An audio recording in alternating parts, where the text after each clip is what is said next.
नमस्ते प्यारे दोस्तों, मैं दगा पाटिल।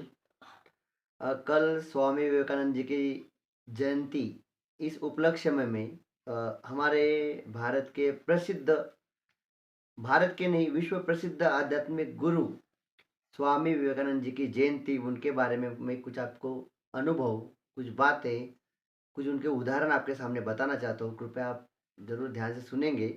और देखिए, मैं जिनसे सबसे ज़्यादा प्रेरित हूँ, वे है स्वामी विवेकानंद जी।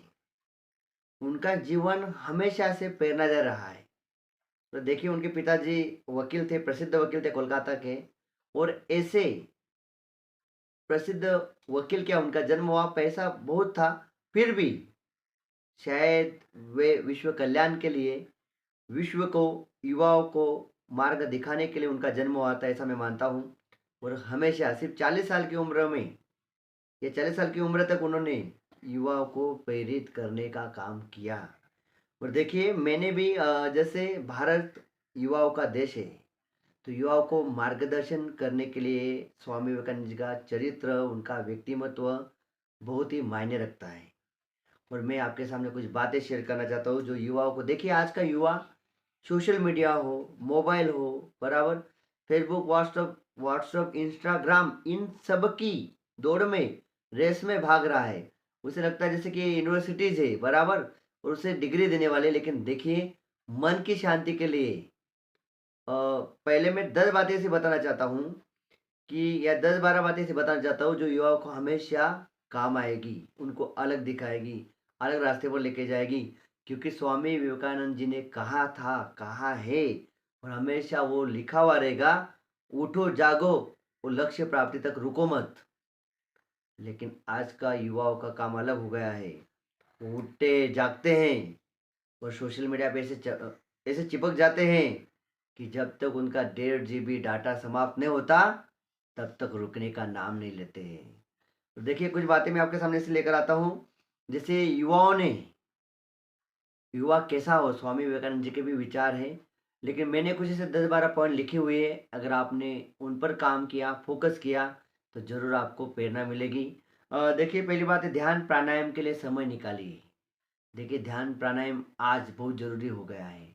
क्योंकि देखिए, ज़िंदगी की भाग-दौड़ में हम अपने कामों में इतने व्यस्त हैं, इतने व्यस्ततम जीवन शैली में ज़िंदगी जी रहे हैं कि हमें खुद की तरफ देखने के लिए समय नहीं है। देखिए, हमारा शरीर और मन, अगर शरीर बीमार है तो हम डॉक्टर के पास जा सकते हैं, लेकिन अगर हमारा मन बीमार है तो हम जाए कहाँ? तो मन की शांति के लिए हर दिन ध्यान प्राणायाम करना बहुत ज़रूरी होगा, ज़रूरी है। दूसरी बात है, किताबें पढ़ने के लिए समय निकालिए। देखिए, मैंने कुछ दिन पहले नॉर्वे देश के बारे में जाना, वहाँ की जानकारी प्राप्त की कि नॉर्वे देश के लोग, वहाँ सबसे कम झगड़े होते हैं। और नॉर्वे देश का हर नागरिक 5,000 रुपये किताबों पे खर्च करता है। वे लोग किताबें ज़्यादा पढ़ते हैं। तो आपको किताबों से दोस्ती करनी होगी। आज का जो युवा है, उसे मोबाइल, सोशल मीडिया या अन्य जो साधन है मनोरंजन के, उससे दूर रहना होगा। और किताबों से दोस्ती करें। किताबें हमें सही राह दिखाने का काम करते हैं। जितने भी महापुरुष हो गए, उन्होंने ज्ञान के लिए किताबों का सहारा लिया, मोबाइल का नहीं। तो याद रखिए, विद्वान अगर बनना है, ज्ञानी बनना है, विवेकानंद जी की तरह अगर आगे बढ़ना है, तो आपको ज़रूर किताबों से दोस्ती करनी होगी। और देखिए, सुबह के समय 20 मिनट चलिए। इससे आपकी हेल्थ, स्वास्थ्य अच्छा रहेगा, और आपके विचार भी बहुत अच्छे रहेंगे, और शरीर को इसका फ़ायदा होगा। आज के युवाओं को मैं कहना चाहता हूँ कि मॉर्निंग वॉक का अपने दैनंदिन जीवन में उसको हिस्सा बनाइए। अगला पॉइंट देखिए, धार्मिक किताबें पढ़िए। धार्मिक किताबें आपको ज्ञान देने वाली हैं, जीवन का सही मार्ग बताने वाली हैं।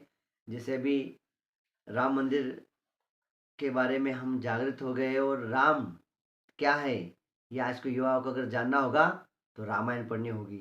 अर्जुन क्या थे, अर्जुन क्या है, आपको जानना अगर है, तो महाभारत पढ़नी होगी।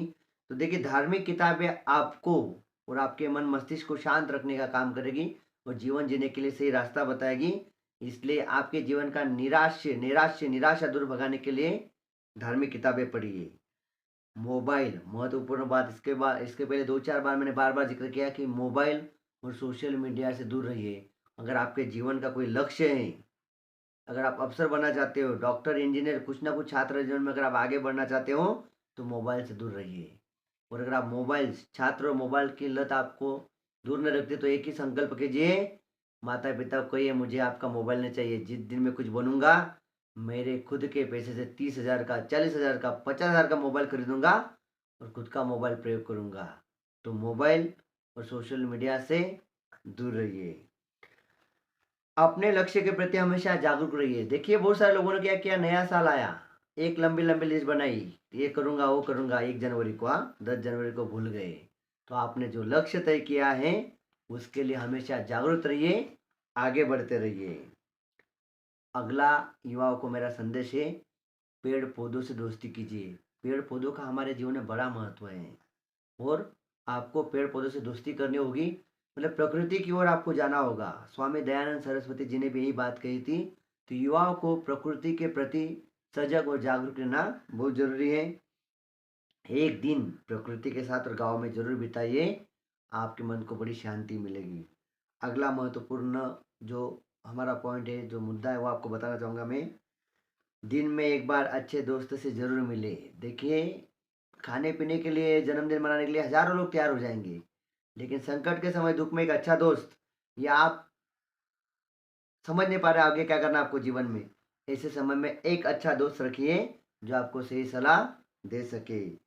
दिन में किसी एक ज़रूरतमंद की मदद कीजिए। बहुत सारे लोग अपाहिज, जैसे भारत में कम से कम 30 करोड़ लोग होते हैं जो एक समय खाना नहीं खा पाते, तो दिन भर में आप ऐसे एक व्यक्ति की ज़रूरतमंद की मदद कर सकते हैं, जो आपको वह कार्य आपके मन को शांति प्रदान करे। सेहत का ज़िम्मेदारी से ख़्याल रखिए। देखिए, अगर आपकी तबीयत अच्छी है, आपकी सेहत अच्छी है, तो आप ज़रूर जीवन में आगे बढ़ोगे, सबकी मदद करोगे, लेकिन आपकी हालत ख़राब है, तो आप किसी की मदद नहीं कर पाओगे। तो मेरा महत्वपूर्ण मुद्दा है कि सेहत का ज़िम्मेदारी से ख़्याल रखिए। और आज के युवाओं को मैं बताना चाहता हूँ कि फ़िज़ूल खर्चों से बचिए। जो एक्स्ट्रा पैसा है बराबर खुद के एन्जॉयमेंट के लिए, आगे बढ़ने के लिए जो आप पैसा खर्च करते हो, उससे बचिए और क्या करना है आपको, बचत की ओर आगे बढ़ना है। ये मेरे युवाओं को कुछ संदेश थे। और अभी देखिए, मैंने एक बढ़िया सा आर्टिकल कुछ दिन पहले अखबार में पढ़ा, जिसके बारे में आपको मैं बताना चाहता हूँ। ठान लो तो सब कुछ है।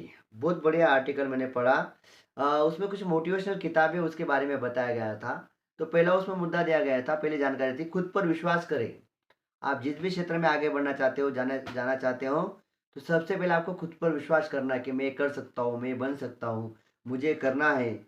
और आपको हर बार उसी तरफ उस क्षेत्र में आगे बढ़ना है।